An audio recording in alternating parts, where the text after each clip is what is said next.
नमस्कार, आप देख रहे हैं 4 टीवी और आपके साथ मैं हूं प्रिया खरे। वक्त हो चला है तीन का तंज का।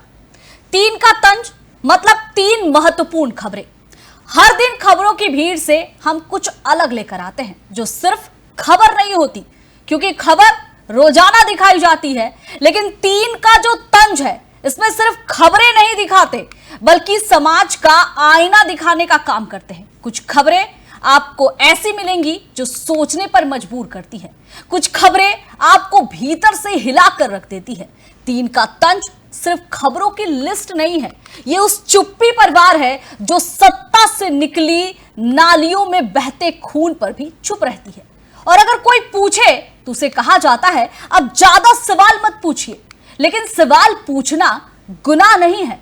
और तीन का तंज में हम वही करते हैं, तीन बड़ी खबरें और हर खबर पर एक ऐसा तंज जो सिर्फ तंज नहीं होता बल्कि सिस्टम की रीढ़ में एक सीधी चोट होती है।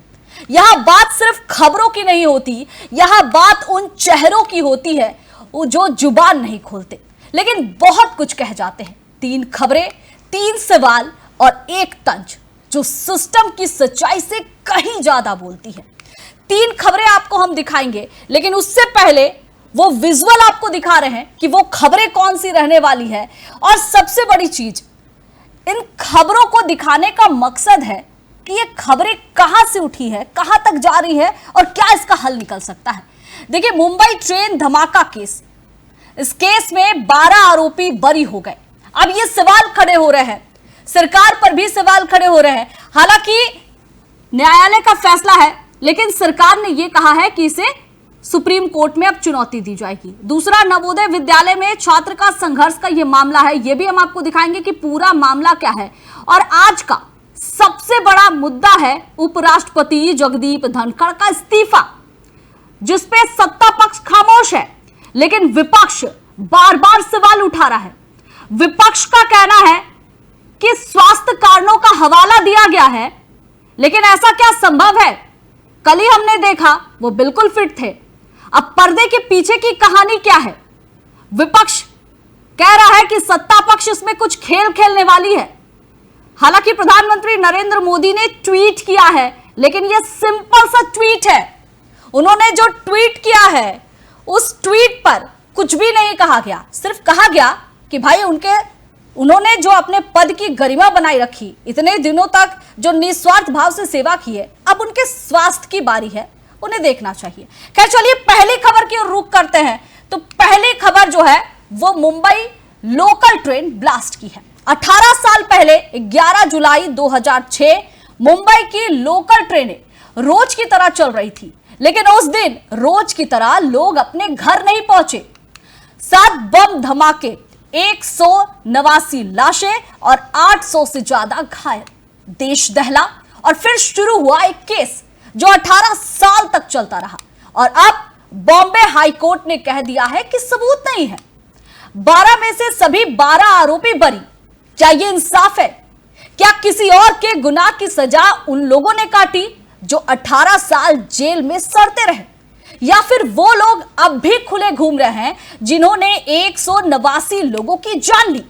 मीडिया ने उन्हें आतंकी कहा, जांच एजेंसियों ने सबूत पेश किए और अब अदालत कह रही है कि इनके खिलाफ कुछ साबित नहीं हुआ। तो सवाल यह है कि 18 साल तक जेल में रखने वाले सिस्टम पर कोई केस चलेगा? क्या यह भी किसी तरह के जो डैमेज कंट्रोल हुए हैं उसे दबाने की कोशिश की जा रही है, या इतिहास दबा दिया जाएगा?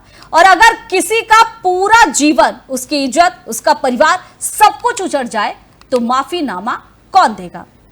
और यह हमारा पहला तंज है। जब सबूत नहीं थे तो सजा क्यों दी गई, और अगर सजा देनी थी तो सबूत अब कहां थे?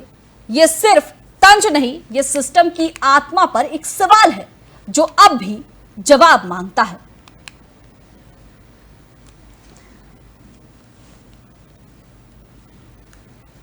तो यह एक सिस्टम पर पहला तंज कि आखिर जब सबूत नहीं थे तो सजा क्यों दी गई? 18 साल तक उन्होंने जेल में बिताए।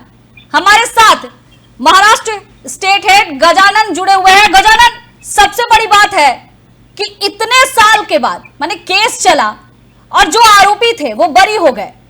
कोर्ट कह रही है कि सबूत नहीं है और सबूत के बिना किसी को सजा दी जाए तो कैसे दी जाए? गजानन जी बिल्कुल प्रिया, बात करें बॉम्बे हाई कोर्ट की बेंच जस्टिस अनिल किलौर और जस्टिस एससी की सोमवार के दिन 2006 जुलाई 11 इस बॉम्ब ब्लास्ट के मामले में जो 12 लोगों को लिया गया था रिमांड में, उनके ऊपर कई सारी केसेस चले, करीबन 5 लोगों को, बाकी लोगों को फांसी की सजा हुई, बाकी लोगों को उम्र कैद हुई। ये केस भी काफी लंबा चला, कई सारी एजेंसीज ने इसमें काम किया, इस पे विचार विमर्श किया गया, बहुत सारी रिसर्च, बहुत सारी इन्वेस्टिगेशन, मुंबई पुलिस की crime branch, Madam squad, FSL यानी forensic science, intelligence bureau, raw, न जाने कितनी ही एजेंसीज इस पूरे मामले पर इतने सालों से मेहनत कर रही थी। और इस दिन यानी इन जजेस की बेंच ने इस मामले को और इन सबको बरी किया। वजह उन्होंने सिर्फ इतनी बताई कि जो सूत्र, जो जानकारी, जो सबूत हमारे सामने, जो वकालतनामा लिखवाया गया, जो कबूलनामा लिखवाया गया, इन सभी लोगों द्वारा वो जबरन लिखवाया गया। दूसरा, कोर्ट ने कहा कि जो लोग गवाही दे रहे हैं वो गवाही की कड़ियां ठीक नहीं बैठती, वो फैब्रिकेटेड लगती है, बनावटी लगती हैं, किसी भी तरह की ठोस सबूत इन लोगों के खिलाफ नहीं मिली और इसी वजह से इन सबको बरी किया गया। अब कहीं ना कहीं प्रिया जी, जो कानून व्यवस्था है, जुडिशरी है, ये सबूतों पर काम करती है, भावनाओं पर नहीं।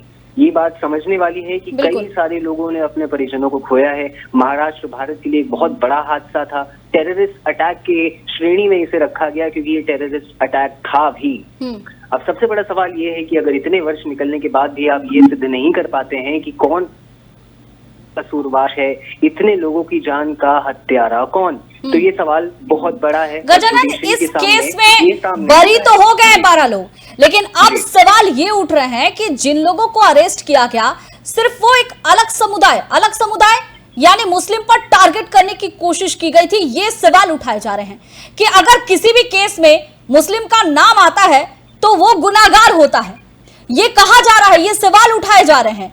तो क्या जो लोग 12 लोग अरेस्ट हुए हैं, अब मांग की जा रही है उनके लिए कि भाई इतने साल जो है उन्होंने बर्बाद किए, अब उन्हें जो है उनका जो जीवन रहा 18 साल का उन्हें वापस दिया जा सकता है?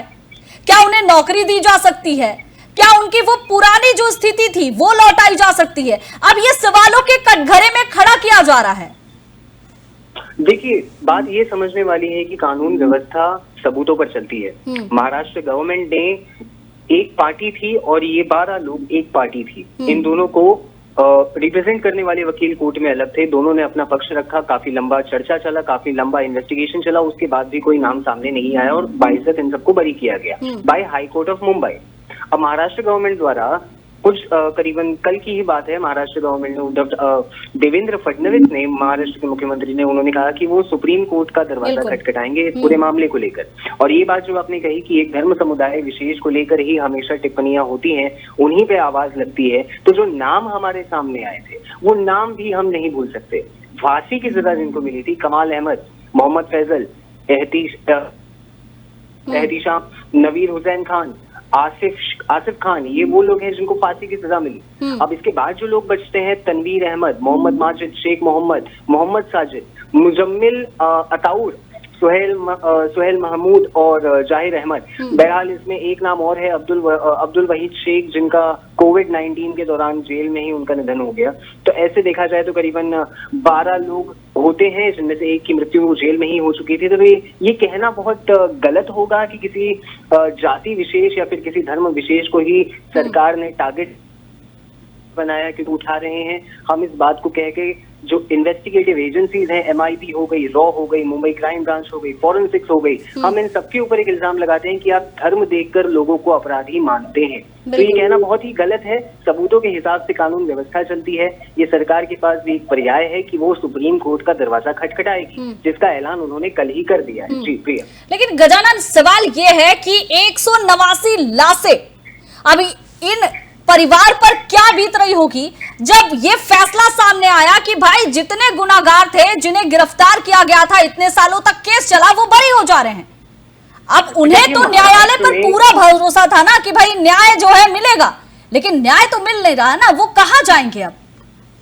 देखिए, महाराष्ट्र में और भारत में जिन लोगों ने अपने परिजनों को 2006 है, उनके दिल पर क्या बीत रही है ये हम भलीभांति जानते हैं। और उनके जो प्रक्रियाएं सामने आ रही हैं वो दुखी हैं, उन्हें इंसाफ चाहिए, उन्होंने अपने परिजनों को खोया है। तो कहीं ना कहीं वो दुख कहीं भी साझा नहीं किया जा सकता, उसे कम नहीं किया जा सकता। लेकिन न्याय व्यवस्था पर अब भी लोगों का विश्वास है, वो अब भी सरकार की ओर एक टुक देख रही हैं कि वो सुप्रीम कोर्ट में उन्हें न्याय मिलेगा। जी।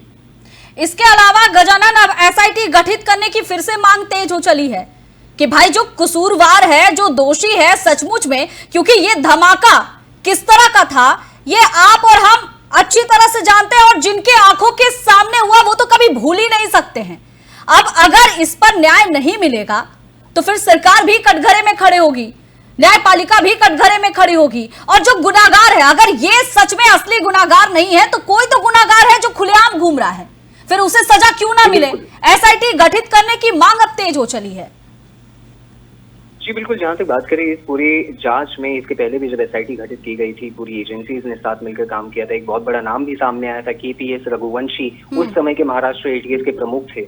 उनके नेतृत्व में एटीएस ने और क्राइम ब्रांच ने पूरी टीम बनाकर इस मामले की तफ्तीश की थी। ये तब की बात है। अगर एक और बार ये मामला सुप्रीम कोर्ट के दरवाजे तक पहुंचता है तो ये भी स्वाभाविक है कि महाराष्ट्र सरकार हर वो कसर लगाएगी, हर वो कोशिश करेगी कि एक बेहतरीन टीम बने और एक बेहतरीन जांच हो। जिन लोगों ने अपने परिजनों को खोया है उन्हें इंसाफ मिल सके। जी गजानन, इसके अलावा अब जब सीएम ने ऐलान कर दिया है कि वो सुप्रीम कोर्ट जाएंगे, क्योंकि विपक्ष तो सवाल उठा रहा था कि सरकार को इस मसले पर ध्यान देना चाहिए, अब जब सीएम का ऐलान हो गया है तो विपक्ष का क्या कहना है? बहरहाल विपक्ष या पक्ष, सत्ताधारी पार्टी हो या फिर ऑपोजिशन पार्टी हो, अब तक किसी भी व्यक्ति विशेष ने, राजनीतिक दल ने सुप्रीम कोर्ट के पास जाने वाली मामले पे इस विषय पर कोई टिप्पणी नहीं की है। चाहे वो आदित्य ठाकरे हो, चाहे वो राज ठाकरे हो, चाहे वो देवेंद्र फडणवीस हो, सबका यही कहना है कि जो न्यायालय का आदेश होगा हम उसे पालेंगे। और जो आदेश 2 जजेस की बेंच ने, यानी कि जस्टिस एससी चंदक की जो बेंच ने ये आदेश दिया है कि इनको चैलेंज करने के लिए, न्याय की मांग करने के लिए, चाहे वो पक्ष हो या विपक्ष, सुप्रीम कोर्ट के पास जाने के लिए राजी है। किसी का भी इसके ऊपर विरोध सामने नहीं आया है। जी गजानन, इसके साथ ही जो 12 लोग बरी हुए हैं, क्या उनसे आपकी बातचीत हुई है या फिर उनके वकील का क्या कुछ कहना है?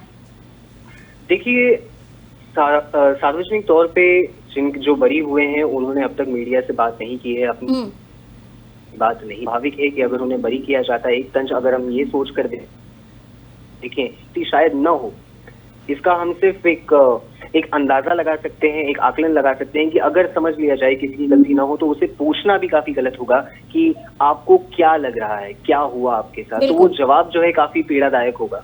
और जहां तक बात रही उनके अधिवक्ता, नहीं, लेकिन गजानन एक चीजें तो है ना, जब न्यायालय ने ये कह दिया, गजानन एक सवाल तो है ना, जब न्यायालय ने ये कह दिया कि उनके पास कोई सबूत ही नहीं है, यानी 18 साल जो उन्होंने जेल में बिताए वो उनके जीवन का वो पहलू था, वो उनके जीवन का वो समय रहा होगा जब सब उन्हें दोषी मान रहा था।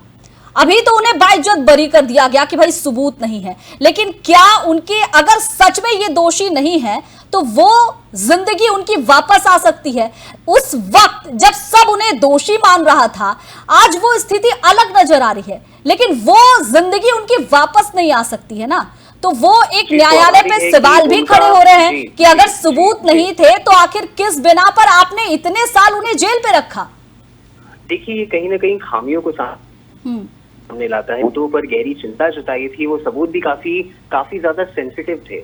अभिभावकों ने बम के प्रकार को साबित नहीं किया, यानी वो किस तरह का बम था, किस ग्रेड का बम था, वो अब तक साबित नहीं हुआ। गवाहों की कहानी बहुत ही असामान्य है, यानी जिन लोगों ने विटनेस के तौर पे सरकार के सामने या फिर कोर्ट के सामने गवाही दी थी वो काफी अजीब है, यानी उनकी कड़ियां एक साथ नहीं बैठती।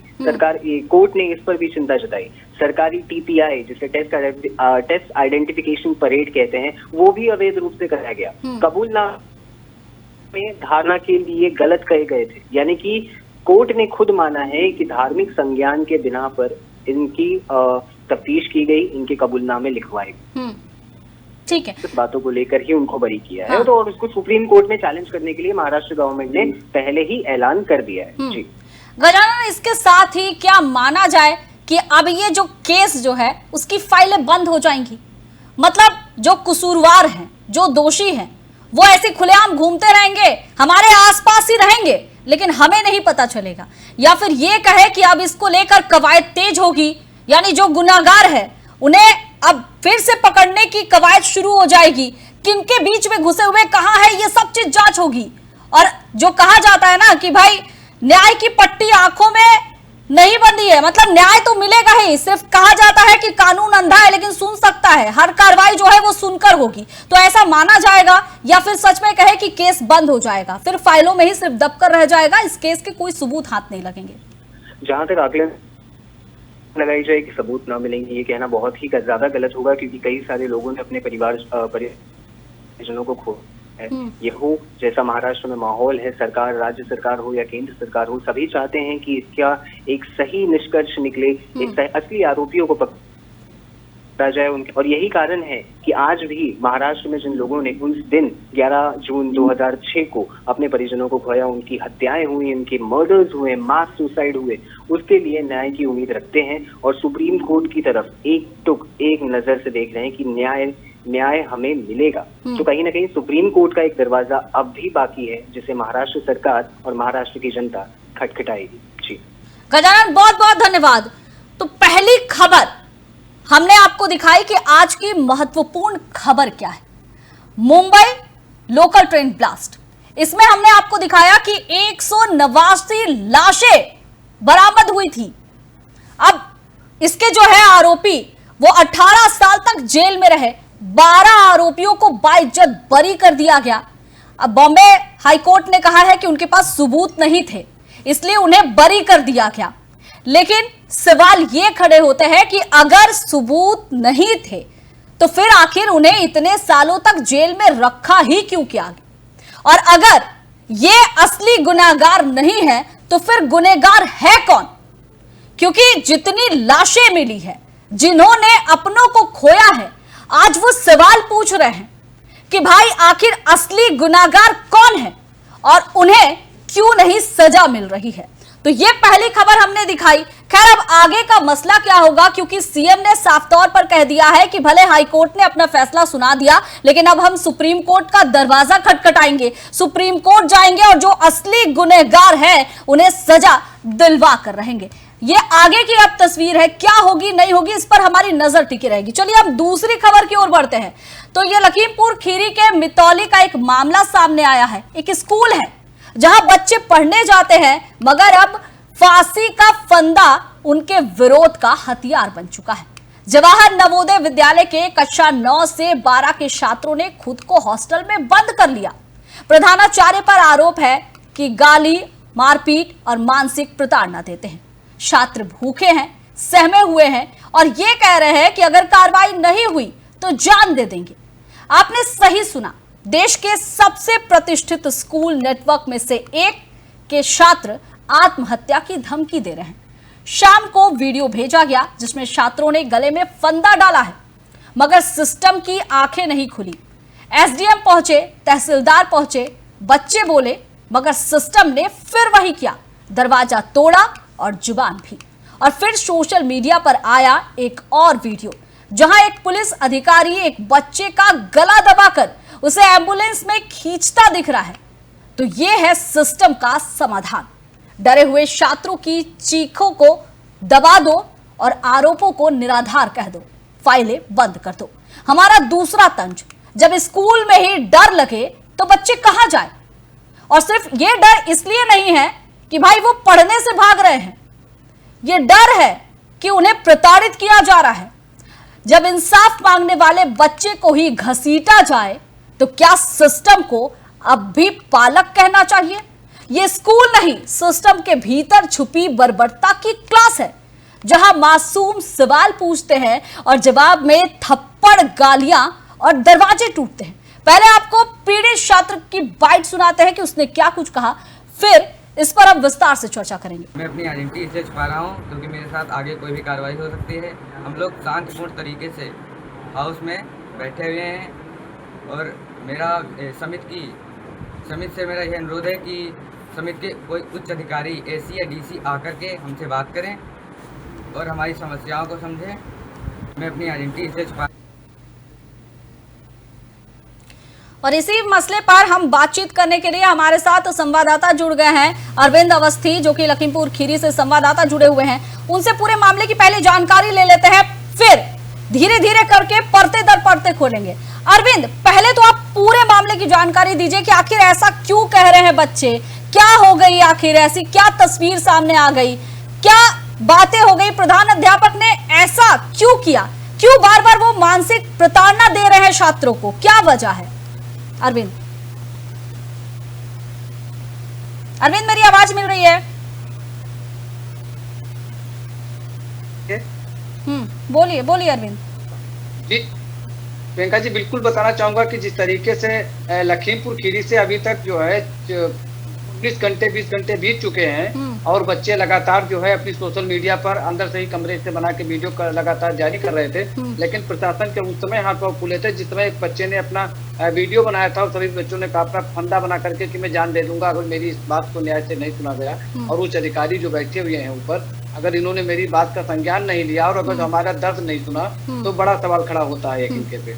यही हाल देखा गया, उल्टा चोर कोतवाल को डांटे, लेकिन यही बच्चों के साथ भी हुआ है, क्योंकि कल जब इस वीडियो जैसे जारी हुआ तो प्रशासन ने सोचा कि कोई बड़ा अनहोनी हो सकती है। लेकिन अरविंद, वजह क्या थी कि बच्चे खुद को कमरे में बंद कर लिए हैं, वीडियो बना रहे हैं, क्या वजह थी?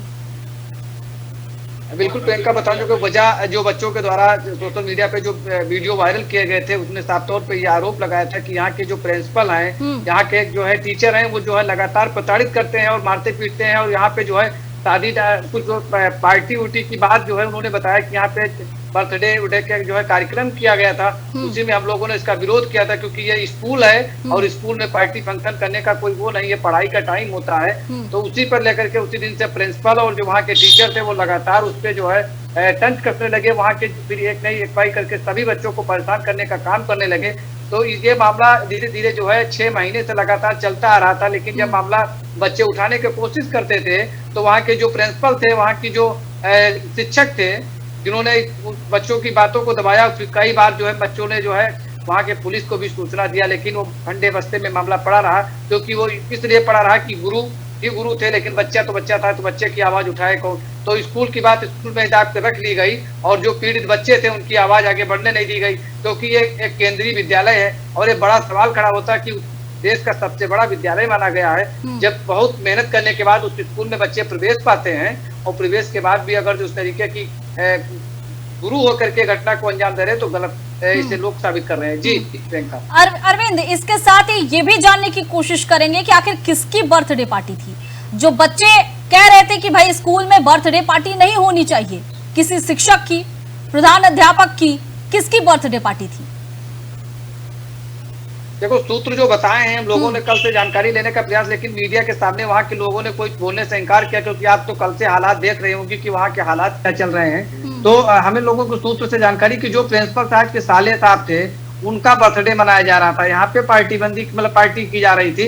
तो इसको लेकर के जो है बच्चों ने विरोध किया था कि यहाँ के कोई टीचर नहीं है, आप यहाँ के कोई है नहीं, तो आपको जो है यहाँ पार्टी बिल्कुल जो है यहाँ के पार्टी करने का आपका कोई अधिकार नहीं। हमारे गुरु होते, हमारे स्टाफ के कोई लोग होते तो खैर ठीक है पार्टी बनाना, लेकिन यहाँ अवैध तरीके से पार्टी बनाना जो है उचित नहीं है, क्योंकि यहाँ काफी संख्या में लड़कियां भी हैं और जो है लड़के भी हैं, काफी अन्य लोग भी, छोटी बच्चे, तो ये पार्टी करने का कोई तरीका नहीं है। क्योंकि शाम को जो पार्टी हुई थी तो डांस, हमें सूत्रों से जानकारी हुई कि वहाँ डांस और गाने के भी प्रोग्राम किए गए थे, तो उस पर जो है बड़ा सवाल बच्चों ने खड़ा किया। वही बच्चों ने कई बार जो इसकी जब शिकायत करने का प्रयास किया तो वो जो है मामले को दबा दिया गया और प्रशासन को जो है अगर बच्चे यहाँ पर आपत्ति जता रहे हैं तो जाहिर सी बात है कि ये जो कार्यक्रम है वो स्कूल के दौरान ही हो रहा होगा, तभी बच्चे जो है आपत्ति जता रहे हैं। और जहां तक आपकी बातों से लग रहा है, जिस तरह से बच्चे आरोप लगा रहे हैं, मतलब ये बार बार की बातें हो गई है। अरविंद जी बिल्कुल प्रियंका जी, बताना चाहूंगा कि जिस तरीके से जहाँ पे आरोप की बात आ रही है तो बिल्कुल सीधे तौर पे, क्योंकि शाम के टाइम जो है, क्योंकि जब वहाँ हॉस्टल है तो हॉस्टल में पढ़ाई का एक क्लासेस का जो है टाइम बनाया जाता है कि शाम को इतने बजे रहेगा और सुबह इतने बजे, तो टाइम के ही पीरियड में जिन बच्चों के साथ ये हुआ, क्योंकि उसमें जो बच्चे बंद किए अपने को बंद हुए थे वो 160 बच्चे करीब थे। तो उन्हीं के टाइम एक घटना, मतलब इसी तरीके की पार्टी का कार्यक्रम चल रहा था, इसी 160 बच्चों ने विरोध किया था, उसी को लेकर उसी दिन से उनसे 160 बच्चों का बराबर जो है उत्पीड़न हो रहा था, उनको जो है प्रताड़ित करने का काम किया जा रहा था।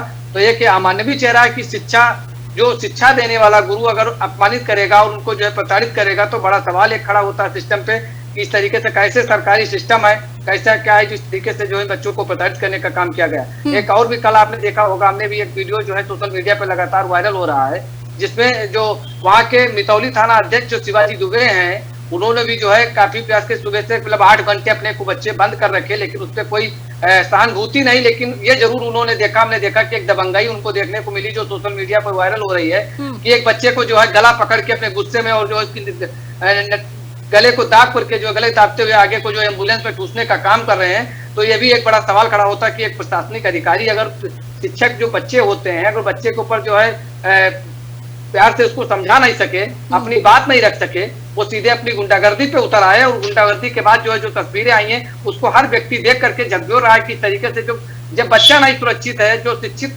बच्चे नहीं होंगे, जब पढ़ने के लायक है, जो पढ़ाई इनको लोगों तो इनको डराया जा रहा है। तो इस तरीके के काफी लोगों ने, बड़े लोगों ने आरोप लगाया है। जी प्रियंका जी। अरविंद, इसके अलावा हम पूरे इस मामले पर जानकारी लेना चाहेंगे कि आपने कहा कि प्रिंसिपल बच्चों को प्रताड़ित कर रहे थे, जब बच्चे ये कह रहे थे कि भाई जिनकी बर्थडे पार्टी मनाई जा रही है वो स्कूल के अंग नहीं है, मतलब कोई स्टाफ नहीं है, प्रिंसिपल नहीं है, शिक्षक नहीं है, तो फिर उनका हम जन्मदिन उत्सव क्यों मनाएं?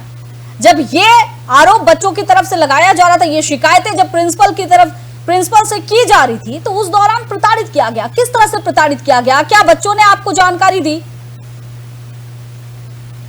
जी बिल्कुल, बच्चों से बात करने का प्रयास ही नहीं करने दिया गया, क्योंकि हम लोगों ने प्रयास किया था कि बच्चे से बात हो, उनके परिजनों से बात हो, लेकिन जब बच्चे अपने आप को अंदर बंद थे, जब बच्चों का दरवाजा खोला गया तो हमने बताया तो भी आपको कि जिस तरीके से जो दृश्य आपने देखा होगा, वहाँ काफी संख्या में पुलिस फोर्स बल तैनात कर दिया गया था। वहाँ के जो मीडिया कर्मी थे उन लोगों को जो है प्रवेश वर्जित कर दिया गया था, क्योंकि वो इस्लाम पे वर्जित कर दिया था कि ये हॉस्टल है, हॉस्टल के अंदर जो है मीडिया कर्मियों का प्रवेश वर्जित है, अन्य बाहरी आदमियों को जो है प्रवेश वर्जित है। वो हॉस्टल की बात है तो हॉस्टल के कर्मचारी और जो अन्य पुलिसकर्मी हैं वो लोगों ही बात करेंगे इनसे और उनका समर्थन निकालेंगे। तो जो जब तक बच्चे अंदर रहे, जब तक उनके हाथ में मोबाइल रहा, तब तक वो अपना ही वीडियो बना करके सोशल मीडिया पर मोबाइल से द्वारा अपना जो है मीडिया को भेजते रहे। लेकिन जिस समय उनको अंडरग्राउंड करके, ताला तोड़ करके उनको अपने पास जो पुलिस और जो है वहाँ के कर्मचारी और जो अध्यापक और जो प्रिंसिपल थे अपने अंडर में कर पाए, उसी टाइम से जो है बच्चों का जो है कोई वीडियो आना बंद हो गया। और जो सोशल मीडिया पे एक अपना अफवाह फैला करके कि जो है बच्चों से समझौता हो गया, वहाँ बच्चों को चाय नाश्ता कराया गया है, इस तरीके के वो अफवाह करके जो है खबर चलाई जा रही थी। लेकिन उसका खंडन हम करते हुए लोगों ने बताया कि जिस तरीके से चाय नाश्ते की बात कर रहे हैं, प्रबंधन से अरविंद आपकी बातचीत हुई, आरोप उन पर भी लग रहे हैं, जवाबदेही उनकी बनती है कि भाई आपके स्कूल, आपके हॉस्टल में बच्चे इस तरह से खुद को बंद कर रहे हैं, फांसी के फंदे पर लटकने की धमकी दे रहे हैं और साफ तौर पर वीडियो भी वायरल हुआ है। तो आपने क्या उनसे बातचीत की प्रबंधन से? उनका क्या कुछ कहना है? जो आरोप लग रहे हैं उस आरोप पर उनका क्या कुछ कहना है? देखिए, प्रबंधक जो थे वहाँ के, उनसे जो बात की गई, जो प्रिंसिपल थे, जो वहाँ के टीचर थे, उन लोगों से बात की गई, क्योंकि जब मामला तूल बहुत ज्यादा पकड़ने लगा तो लखनऊ से भी जो कमिश्नर मैडम थी वो भी आई थी शिक्षक विभाग की, तो उन्होंने भी बात की। तो उसमें साफ तौर पर ये आरोप लगे, बच्चों ने जो कहा था कि जो जिस तरीके से प्रधानाचार्य पर आरोप लगे, तो उनसे बात करने की कोशिश की। उन्होंने साफ तौर पे कहा कि जो बच्चे आरोप लगा रहे हैं ये निराधार है और इसकी जांच हो, अगर जांच में हम दोषी पाए जाते हैं तो हमारे पे कार्रवाई की जाए। लेकिन सवाल ये खड़ा होता है कि एक बच्चा झूठ कहेगा, 2 बच्चे झूठ कहेंगे, लेकिन जहाँ 160 बच्चों के ऊपर जो प्रताड़ना की गई है, तो हर एक बच्चा झूठ बोलने का कोई सवाल नहीं खड़ा होता है। क्योंकि आप ये जानती होंगी जब मीडिया के सामने किसी को जाना होता है, जब कोई मामला बड़ा हादसा हो जाता है, कोई बड़ा बवाल हो जाता है, तो हर एक अधिकारी अपने को बचने में साफ तौर पर मीडिया के सामने यही कहता है कि इसमें जांच की जाए। लेकिन जांच होने की बात छोड़िए, जब 8 दिन 10 दिन बाद जांच होती है और उस मामले को ठंडे बस्ते में डाल दिया जाता है। तो बच्चे तो कहीं ना कहीं जो देखा जाए तो उनके अपने तरफ से बिल्कुल सही आरोप लगा रहे थे, लेकिन जो मास्टर साहब थे, जो प्रिंसिपल साहब थे, वो अपने आप को निराधार साबित कर रहे थे।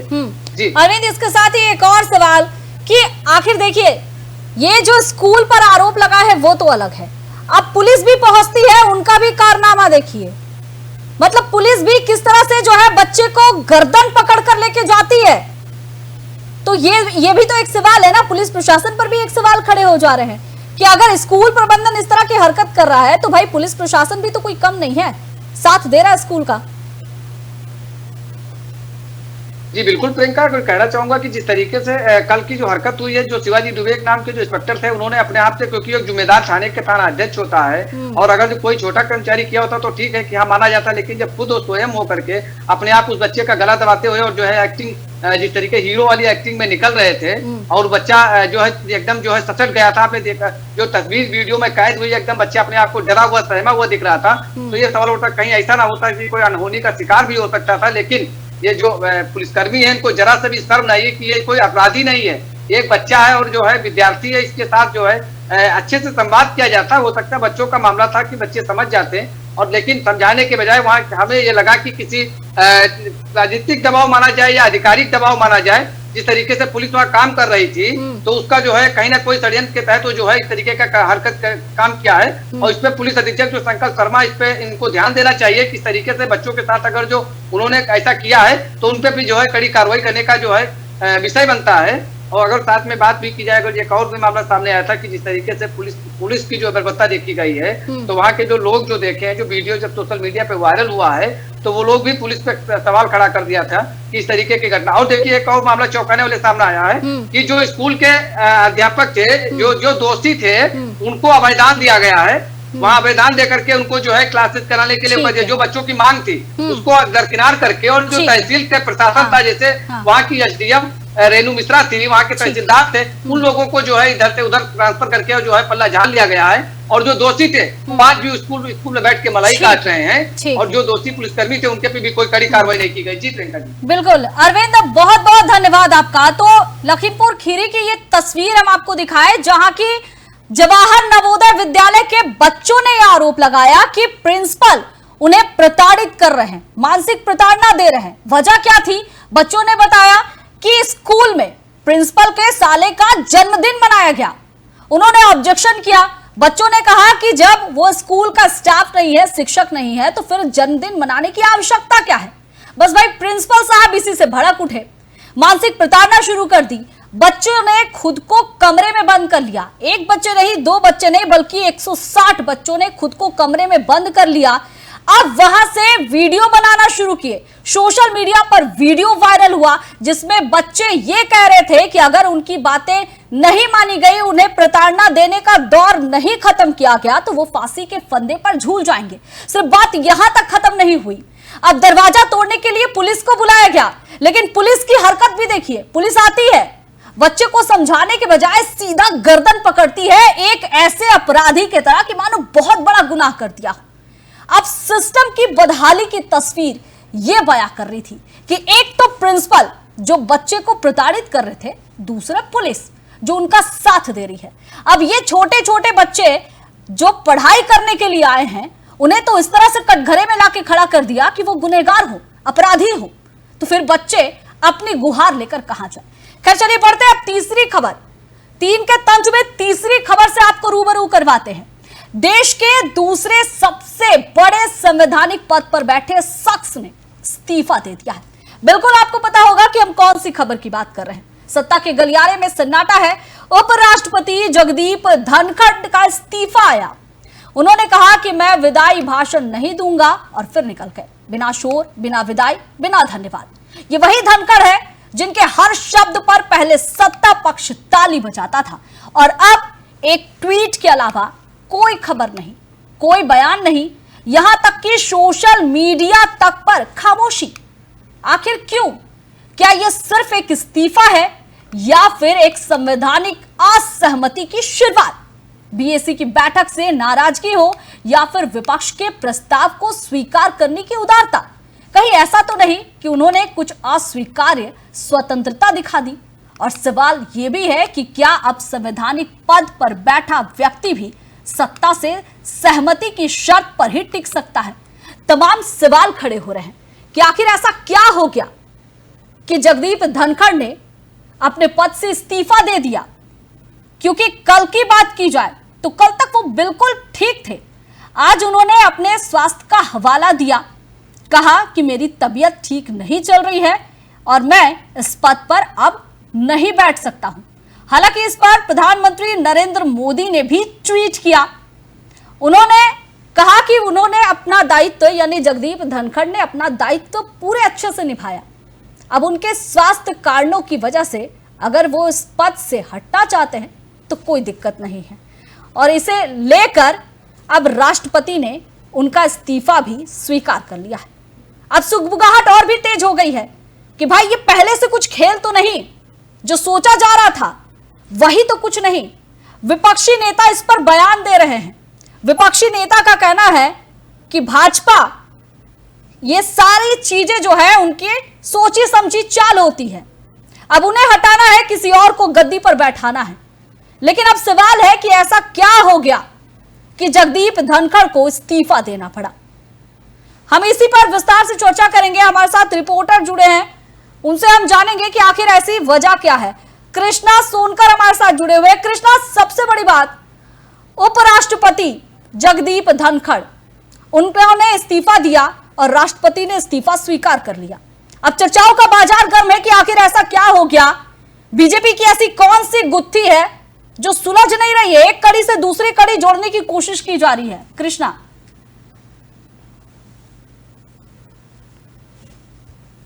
कृष्णा आपकी आवाज हम तक नहीं पहुंच रही है। बोलिए बोलिए।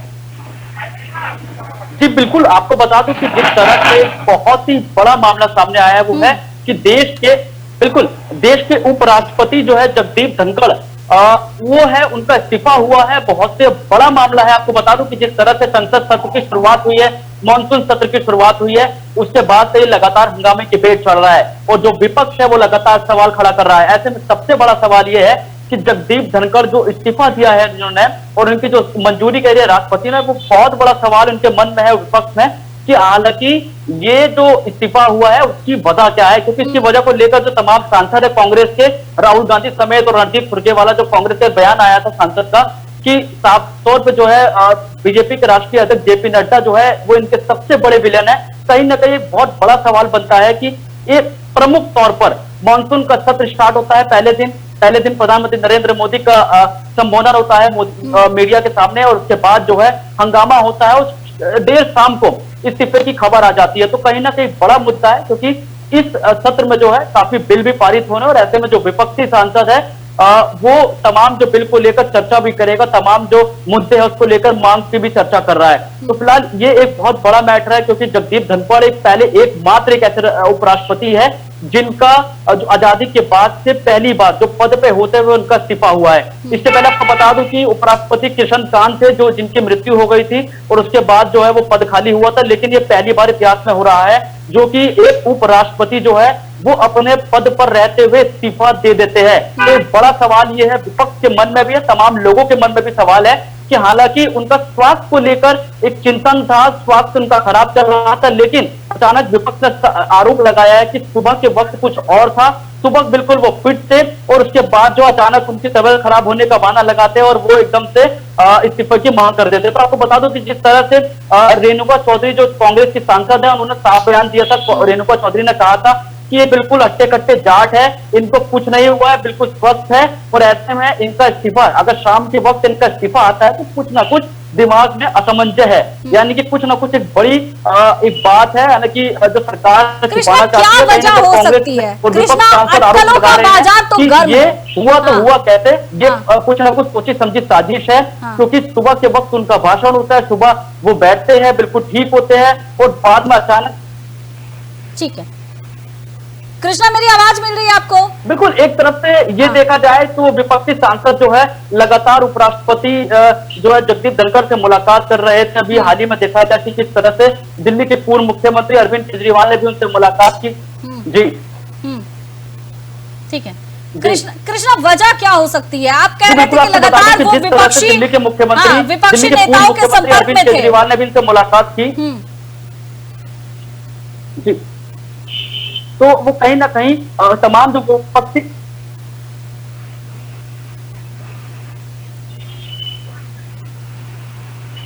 कृष्णा, मेरी आवाज मिल रही है आपको?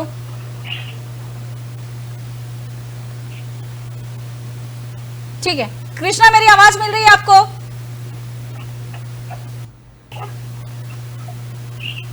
ठीक है कृष्णा को जी।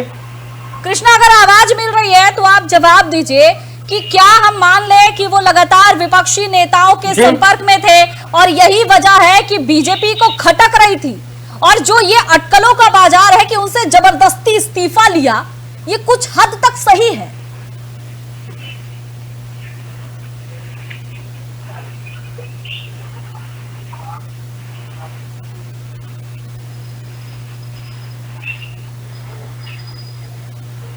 बिल्कुल, अगर सूचना की माने तो आपने जिस तरह से देखा जब संसद सत्र का शुरुआत होनी थी, उससे ठीक 2-3 दिन पहले जो है दिल्ली के पूर्व मुख्यमंत्री अरविंद केजरीवाल समेत संजय सिंह, राघव चड्ढा की मुलाकात हुई थी जगदीप धनखड़ से। उसके बाद जो है विपक्षी के कई सांसद है उनसे मिलने का जो सिलसिला है वो जारी था। लेकिन फिलहाल जब मानसून सत्र की शुरुआत हुई तो ऐसा लग रहा था कि ये सत्र बहुत अच्छा जाएगा, लेकिन हंगामे से भरा जाएगा।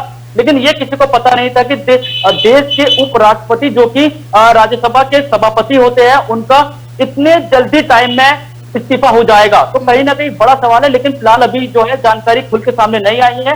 आज हालांकि आज जो प्रधानमंत्री नरेंद्र मोदी ने जगदीप धनखड़ के लिए कुछ प्रेरणा दी, बताया कि जो जगदीप धनखड़ है वो देश के लिए प्रेरणादायक है। उन्होंने बहुत अच्छा वर्क किया है, देश के लिए अच्छा काम किया है। तमाम जो सांसद है, चाहे विपक्षी सांसद हो चाहे वो पक्ष के सांसद हो, सबके साथ तालमेल बनाकर चल रहे थे। तो कहीं ना कहीं प्रधानमंत्री नरेंद्र मोदी का बयान आया था, लेकिन अब विपक्ष जो है इसको आड़े हाथ ले रहा है। विपक्ष तमाम सवाल खड़े कर रहा है। विपक्ष ये भी बोल रहा है कि कहीं ना कहीं इसको लेकर भारतीय जनता पार्टी के राष्ट्रीय अध्यक्ष जेपी नड्डा, जो कि इसके सबसे बड़े विलन लग रहे हैं और उनको ही सारी जानकारी पता हो सकती है। हो सकता है कि इनको पद से हटाने की कोई साजिश भी हो, इनके ऊपर कुछ दबाव भी बनाया जा रहा था। कहीं ना कहीं तमाम तरह के सवाल जो है विपक्ष पार्टी जो है वो उठा रही है। अभी देखने को मिला कि जिस तरह से कांग्रेस के सांसद रणदीप सुरजेवाला, कांग्रेस की सांसद रेणुका चौधरी, तमाम समेत जो कितने सांसद है वो लगातार इसको लेकर सवाल खड़े कर रहे हैं कि हालांकि अचानक ऐसे कैसे हो गया कि जो कि देश के उपराष्ट्रपति जो सभापति होते हैं राज्यसभा के, उनका तुरंत तत्काल के तौर पर इस्तीफा, क्योंकि वो पूरे तरीके से हिट भी है, पूरे तरह से फिट भी है। तो और ऐसे में अगर वो फिट है तो उन्होंने स्वास्थ्य के बहाने स्वास्थ्य को लेकर अचानक से इस्तीफे की डिमांड कैसे कर दी, इस्तीफा को कैसे राष्ट्रपति तक पहुंचा दिया और ये उनका इस्तीफा मंजूर भी कर दिया गया। वही बिल्कुल यही सवाल सबके मन में है कि आखिर उनका इस्तीफा को स्वीकार भी कर लिया क्या? अब अगर इसे देखा जाए तो ये तो कहना गलत नहीं होगा ना कि कुछ तो चल रहा है, क्योंकि कई ऐसे मसले हैं जिस पर उपराष्ट्रपति पर सवाल भी खड़े हुए थे, वो जो है उपसभापति भी रहे। तो अब जो है सवाल इसलिए भी खड़े हुए, विपक्ष बार बार आरोप लगाता रहा उन पर कि भाई आप जो है जिस पद पर है उस पद की गरिमा बनाए रखिए, आप पक्ष विपक्ष दोनों की बातें सुनिए। वो एक तरफा जो है अपनी बातें रखते थे, बेबाक ढंग से बातें रखते थे और विपक्ष उन पर सीधा टारगेट रखता था।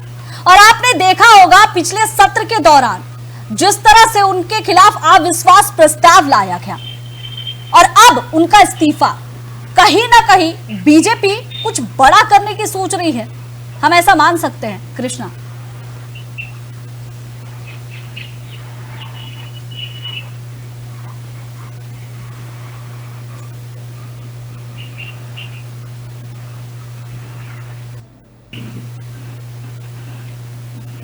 ठीक है, कृष्णा की आवाज हम तक नहीं पहुंच रही। ये कुछ ना कुछ अगर पक्ष की बात की जाए तो सरकार के मन में कुछ ऐसा चल भी सकता है कि वो कुछ बड़ा करने की प्लानिंग में हो, क्योंकि लगा सत्र में आपको बता दूं तकरीबन 17 जो बिल है वो सरकार पेश करेगी, उसमें कभी तमाम बड़े बिल भी शामिल हो सकते हैं। तो कहीं ना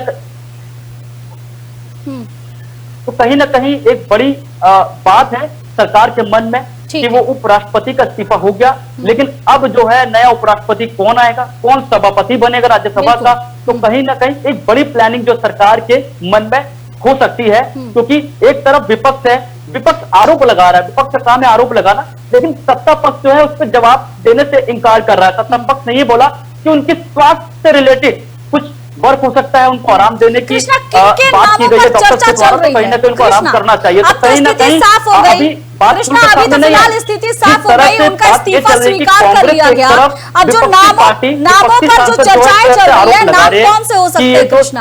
इस्तीफा हुआ है वो एक बहुत बड़े मायने में ऐसे वक्त में इस्तीफा हुआ है। ठीक है, ठीक है, चलिए कृष्णा से हमारा संपर्क बराबर छूट रहा है, नेटवर्क इशू सामने आ रही है। तो फिलहाल ये तीसरी बड़ी खबर हमने दिखाई और ये सबसे बड़ी खबर है आज की हमारे लिए और पूरे देश भर की नजर जो है टिकी हुई थी, क्योंकि कल रात में ही खबर सामने आ गई थी कि जगदीप धनखड़ ने इस्तीफा दे दिया है अपने पद से। लेकिन सुबह तक की अगर बात किया जाए तो उनके इस्तीफा को स्वीकार नहीं किया गया था, लेकिन जैसे जैसे दिन चढ़ता गया यह खबर भी साफ हो गई कि राष्ट्रपति ने उनका इस्तीफा स्वीकार कर लिया है। अब विपक्ष ये आरोप लगा रहा है कि भाई अगर भाजपा में एक सुई भी हिलती है तो ऐसे नहीं हिलती है, और ये तो उपराष्ट्रपति रहे हैं, तो फिर इन्होंने अचानक से अपने पद से इस्तीफा क्यों दे दिया। स्वास्थ्य कारणों का हवाला दिया जा रहा है, लेकिन उस पर भी विपक्ष कह रहा है कि भाई हमारे पास एम्स है, हमारे पास बड़े बड़े अस्पताल है, क्यों नहीं जाके वहां ट्रीटमेंट करवा लेते हैं। और फिर ऐसा क्या है, बिल्कुल फिट है तो फिर क्यों वो इस्तीफा दे रहे हैं। क्या भाजपा को उनका विपक्षी नेताओं से मिलना रास नहीं आ रहा है, या फिर भीतर खाने की बात कुछ और चल रही है। सवालों के कई चीज जो है वो टटोले जा रहे हैं कि आखिर क्या वजह हो सकती है, लेकिन जवाब कुछ भी सामने नहीं आ रहा है। सत्ता पक्ष चुप्पी साधे है, विपक्ष का बराबर तोप जो है वो सत्ता पक्ष पर छोड़ा जा रहा है, लेकिन सत्ता पक्ष की चुप्पी भी कई सवाल खड़े कर रही है। आखिर ऐसी क्या वजह हो गई कि उपराष्ट्रपति को इस्तीफा देना पड़ा। तो फिलहाल ये तीन बड़ी खबरें थी जिससे हमने आपको रूबरू करवाया, और ये महत्वपूर्ण भी आज के लिए थी। तो तीन जो खबरें थी उस पर कई चर्चाएं हमने की, उसके तोड़ निकालने की कोशिश की, उसका जो जवाब है वो आपको बताने की कोशिश की कि आखिर वजह क्या हो सकती है। तो फिलहाल तीन का तंज में बस इतना ही। आप देखते रहिए 4 टीवी। नमस्कार।